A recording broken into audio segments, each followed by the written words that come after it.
Hello friends, आप सभी का स्वागत है आपके अपने यूट्यूब चैनल स्टडी आले पर। आज हम एनएमएस एग्ज़ाम 2025-26 सेशन की साइंस 35 एमसीक्यू प्रैक्टिस सेट करवाने जा रहे हैं। ये प्रैक्टिस सेट है 11 प्रैक्टिस सेट और 10 प्रैक्टिस सेट हो चुकी हैं। आप लोग वीडियो देख लीजिएगा क्योंकि हमने भौतिक विज्ञान और जीव विज्ञान की प्रैक्टिस करवा दी। आज हम करवाएंगे जीव विज्ञान की प्रैक्टिस सेट, यानी भौतिक और रसायन कंप्लीट हो गई। आज जीव विज्ञान की है तो 15 प्रैक्टिस सेट तक साइंस चलेगा, जहाँ पर आपके जीव विज्ञान को कवर किया जाएगा। अगर आपने मेरे चैनल स्टडी वाले को नहीं सब्सक्राइब किया है तो सब्सक्राइब कर लीजिएगा। चलिए देखेंगे प्रश्न नंबर 1 देखेंगे कि जीव विज्ञान का पिता किसे कहा जाता है, यानी फादर ऑफ बायोलॉजी कौन है। तो option A Charles Darwin, option B Linnaeus, option C अरस्तु, ऑप्शन डी मेंडल। तो राइट आंसर क्या हो जाएगा? अरस्तु हो जाएगा। राइट आंसर अरस्तु, एकदम से याद कर लीजिए क्योंकि जीव विज्ञान के पिता अक्सर पूछा जाता है। देखेंगे प्रश्न नंबर 2 कि जीवन का भौतिक आधार है। Option A gene, option B कोशिका, option C mitochondria, option D जीव द्रव्य। तो राइट आंसर क्या हो जाएगा? कमेंट में आंसर करिए। Right answer option D right answer हो जाएगा। नेक्स्ट देखेंगे प्रश्न नंबर 3 कि सर्वप्रथम कोशिका का पता किसने लगाया था। आपको बता दूं कि सर्वप्रथम वाली कोई भी क्वेश्चन हो वो बहुत इंपॉर्टेंट हो जाते हैं। और कोशिका हमारे शरीर की सबसे छोटी इकाई है। अगर पूछा जाए शरीर की सबसे छोटी इकाई क्या है तो आप बताएंगे कोशिका। क्या बताएंगे? कोशिका। तो यहाँ पूछा गया है कि किसने पता लगाया था, तो देखेंगे ऑप्शन ए स्लाइडेन ने, ऑप्शन बी रॉबर्ट हुक ने, ऑप्शन सी स्वान ने, ऑप्शन डी डार्विन ने। तो राइट आंसर क्या हो जाएगा? Robert Hooke. Right answer option B हो जाएगा। देखेंगे प्रश्न नंबर 4 कि कोशिका का शक्ति केंद्र किसे कहते हैं। हम बोलेंगे कोशिका का शक्ति केंद्र या कोशिका का पावर हाउस, तो दोनों ही एक ही बात होगी। तो राइट आंसर क्या हो जाएगा? चलिए ऑप्शन देखते हैं। Option A mitochondria, option B lysosome, option C केंद्रक, ऑप्शन डी कोशिका द्रव्य। तो राइट आंसर क्या हो जाएगा? माइटोकॉन्ड्रिया। माइटोकॉन्ड्रिया क्या बोलते हैं? शक्ति केंद्र बोलते हैं। चौथे का राइट आंसर क्या हो जाएगा? ऑप्शन ए। प्रश्न नंबर 5 देखेंगे कि निम्नलिखित में से कौन सी रचना पादप कोशिका को जंतु कोशिका से विभेदित करती है। तो ऑप्शन ए कोशिका भित्ति, ऑप्शन बी पर्णहरित, ऑप्शन सी सेंट्रोल, ऑप्शन डी उपयुक्त सभी। तो राइट आंसर क्या हो जाएगा? ऑप्शन डी राइट आंसर हो जाएगा। क्या हो जाएगा? Option D. यहाँ हम 6 से लेकर 8th तक की जीव विज्ञान के जितने भी क्वेश्चन हैं उनको हम करवाएंगे 5 प्रैक्टिस सेट में। और एनएमएस में केवल 6 से लेकर 8th के बीच में ही पूछा जाता है, यानी कि अपनी बुक जरूर रीड कर लीजिएगा।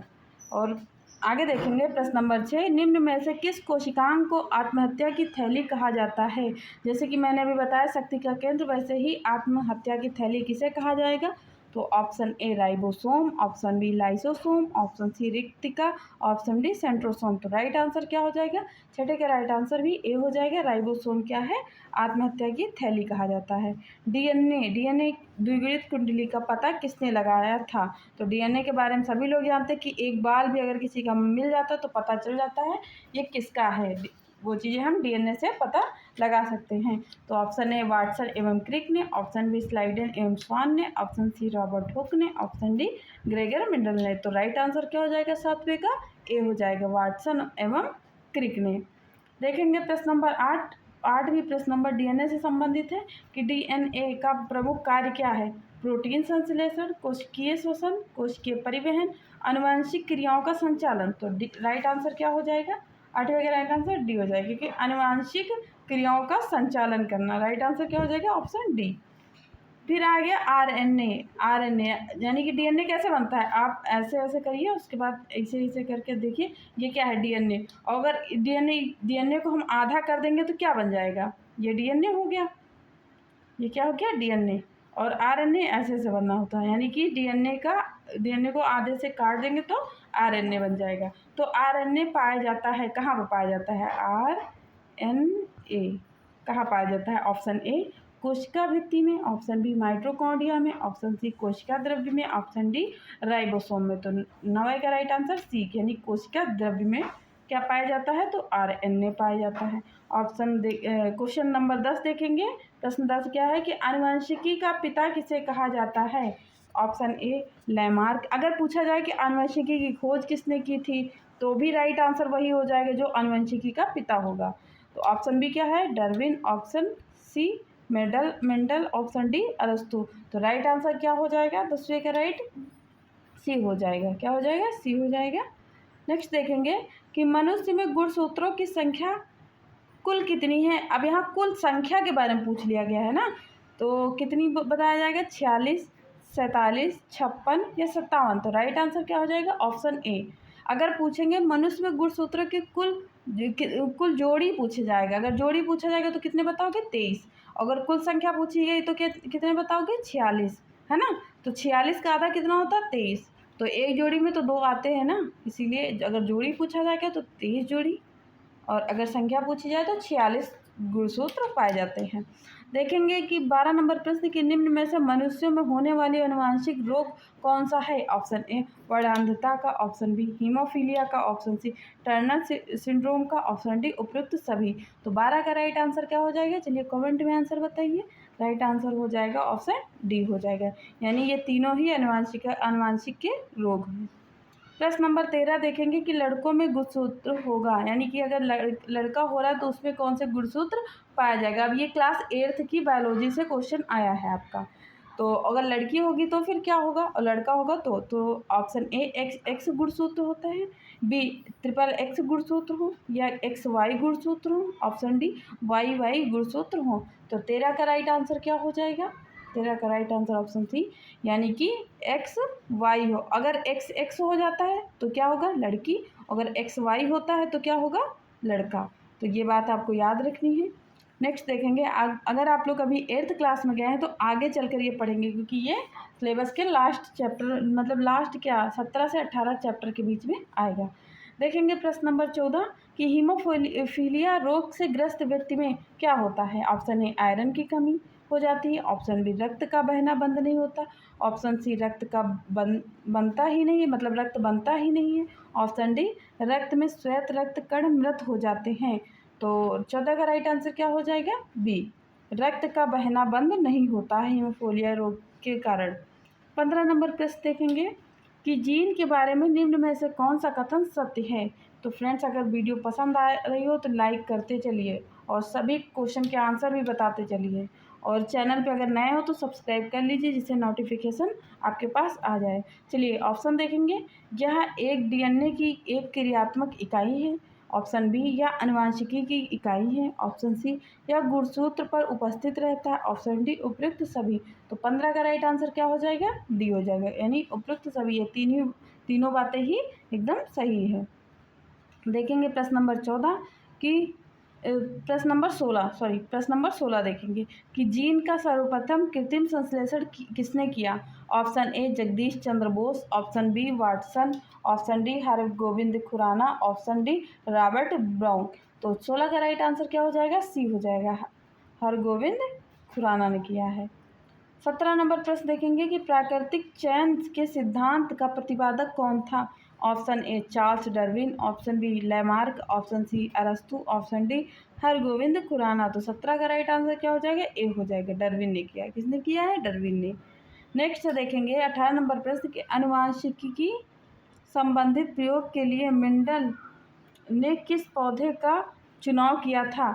यानी कि जो आनुवंशिकी के लिए किस पौधे का चुनाव होता है, मटर की, डहेलिया की, सरसों की, गेहूं की। तो याद रखिएगा राइट आंसर ए है, और ये बहुत ही इंपॉर्टेंट क्वेश्चन है, अक्सर पूछा जाता है, वेरी इंपॉर्टेंट में इसको डाल दीजिए कि मटर पे ही आनुवंशिकी संबंधित प्रयोग किए गए थे, और किसने किया था तो मेंडल ने। अगर हम पूछेंगे आनुवंशिकी के पिता तो मेंडल। आगे देखेंगे नेक्स्ट कि 19 नंबर प्रश्न हो जाएगा कि एक वर्णांध व्यक्ति में किस रंग की पहचान नहीं होती। वर्णांध मतलब उसको रंगों की पहचान नहीं होती है, तो उसको किस रंगों की पहचान नहीं होगी इस जो है कमी की वजह से। तो ऑप्शन ए लाल पीला, ऑप्शन बी हरा पीला, ऑप्शन सी लाल नीला, ऑप्शन डी लाल हरा। तो यहाँ एक बात तो ऐसी क्लियर लग रही है कि सब में लाल लाल है, तो क्या हो जाता है लाल तो पक्का ऑप्शन में होगा। अब देखना है कि पीला रखे या नीला रखे, और बी में तो लाल है नहीं तो इसको कट ही कर देते हैं। अब पीला रखूँ या नीला रखें या हरा रखें, यही बात याद रखनी है आपको। लाल तो एकदम से 100% होगा,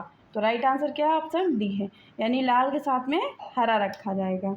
देखेंगे प्रश्न नंबर 20 कि निम्न में से किस संघ के जंतुओं का जीव द्रव्य स्तर पर गठित जंतु कहा जाता है। जीव द्रव्य के स्तर पर गठित जंतु किसे कहा जाएगा। Option A protozoa, option B porifera, option C coelenterata, option D arthropoda. तो 20 का राइट आंसर क्या हो जाएगा? डी हो जाएगा। नेक्स्ट देखेंगे 20 का राइट आंसर क्या होगा? सॉरी 20 का राइट आंसर ए हो जाएगा। क्या हो जाएगा? ए प्रोटोजोआ। नेक्स्ट देखेंगे 21 नंबर प्रश्न कि एक क्या है प्रश्न कि एक कोशिका जंतु में जंतु अमीबा या यूग्लिना किस संघ के अंतर्गत रखा जाता है? तो ऑप्शन ए है porifera, option B coelenterata, option C amphibia, option D protozoa. तो 21 का राइट आंसर डी हो जाएगा। डी हो जाएगा, इसमें भी प्रोटोजोआ राइट आंसर है। नेक्स्ट देखेंगे कि मेंढक में श्वसन किस अंग द्वारा होता है? तो ऑप्शन कमेंट में दीजिए, क्योंकि मेंढक और मछली आपके जो बुक है उसमें 6 से लेकर 8 तक मेंढक और मछलियों के बात बहुत की गई है, तो यानी इससे क्वेश्चन बनने की बहुत ज़्यादा संभावना रहती है। तो ऑप्शन ए त्वचा, ऑप्शन बी क्लोमों में, ऑप्शन सी फेफड़ों से, ऑप्शन डी इन तीनों से। तो राइट आंसर डी हो जाएगा, इन तीनों से। तो आपको कमेंट में आंसर ये देना है कि त्वचा से मेंढक कब सांस लेता है? त्वचा से मेंढक कब सांस लेता है? चलिए देखेंगे प्रश्न नंबर 23 कि निम्न में से वास्तविक मछली है? Option A starfish, option B brittle star, option C hippocampus, option option D क्या हो जाएगा? Sea cucumber. तो ये देखिए ए में क्या लिखा है? स्टारफिश, जिसमें फिश लगा वो मछली नहीं है। तो 23 का राइट आंसर क्या हो जाएगा? सी हो जाएगा। देखिए इसमें कहीं मछली नहीं लगी, हिप्पोकैम्पस क्या है? ये वास्तविक मछली है। नेक्स्ट देखेंगे 24 नंबर प्रश्न कि मेंढक किस वर्ग का जंतु है? तो option A osteichthyes, option B amphibia, option C सरीसृप, ऑप्शन डी कांडिकथिज। तो राइट आंसर क्या हो जाएगा? 24 का राइट आंसर क्या हो जाएगा? बी हो जाएगा। चलिए यहाँ पर एक क्वेश्चन आपके लिए और हो जाएगा कि मानव यानी जो मनुष्य है, मानव वो किस वर्ग में आता है? किस वर्ग में आता है? मनुष्य किस वर्ग में आता है? कमेंट में आंसर दीजिएगा कि मनुष्य किस वर्ग में आता है। ठीक है, देखेंगे प्रश्न नंबर 25 कि स्तनियों का हृदय कितने कोष्ठ होता है? तो option A 2, option B 3, option C 4, option D 5। तो 25 का राइट आंसर क्या हो जाएगा? सी हो जाएगा। कितने कोष्ठ होते हैं? 4 कोष्ठ होते हैं।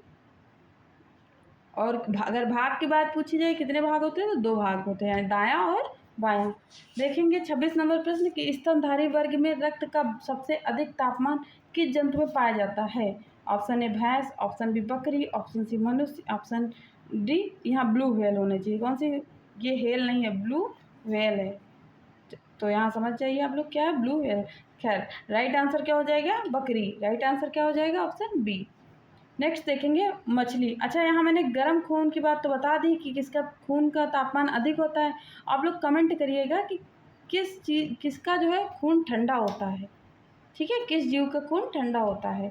चलिए 27 नंबर प्रश्न देखेंगे कि मछलियाँ किस अंग से सांस लेती हैं? ऑप्शन ए नाक से, ऑप्शन बी त्वचा से, ऑप्शन सी गिल से, ऑप्शन डी मुंह से। ये बहुत ही इजी क्वेश्चन है, इसका आंसर सभी लोग मेरे आंसर देने से पहले करिए।